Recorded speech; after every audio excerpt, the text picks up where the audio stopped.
The moment I said I do, I never imagined that my entire world would fall apart just hours later. It was supposed to be the beginning of a new chapter in our lives, a chapter filled with love, happiness, and endless memories. But as the day went on, I started noticing small, strange things. At first, it was just little signatures just in case, the way he kept checking his phone during the reception, his nervous laughter. But then, after the wedding was over, I started to feel like I was in the middle of a nightmare.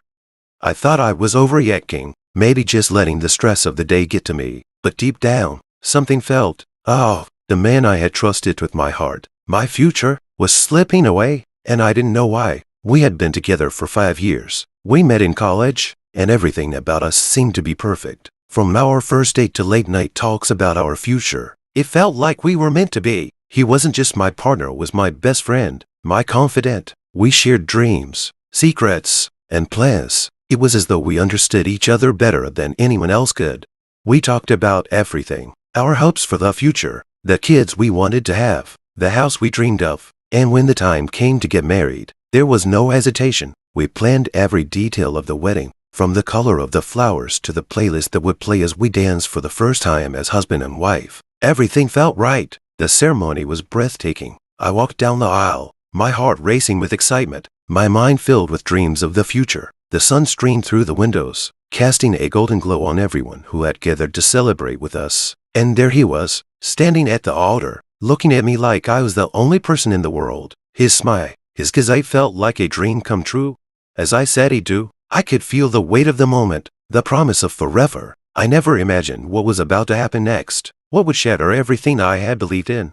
After the ceremony, everything seemed to be going perfectly. We danced, we laughed, we celebrated with our friends and family. But there was something I couldn't quite place. He seemed distracted, a little distant, as if his mind wasn't fully present. I brushed it off, thinking maybe he was just tired or overwhelmed by the day. We were thrilled to find out we were expecting our first child. The joy of seeing those two pink lines was unlike anything we had ever felt. In that moment, it was as if the world stood still. We were going to be parents. Our family was about to grow. And with it, our love.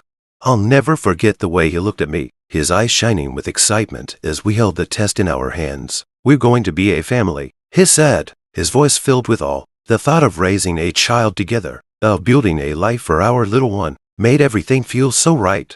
We shared the news with our families, the tears, the laughter, the hugs. Our parents were overjoyed, already planning how they'd spoil the baby. It felt like everything was falling into place, like nothing could go wrong. We were living a dream. I noticed him acting strange after the reception. He was distant, hardly making eye contact, and spending more time on his phone than with me. At first, I thought it was just the exhaustion of the day catching up to him. But then I started to feel something deeper, a sense that he was pulling away, as if I wasn't the most important thing in his world anymore.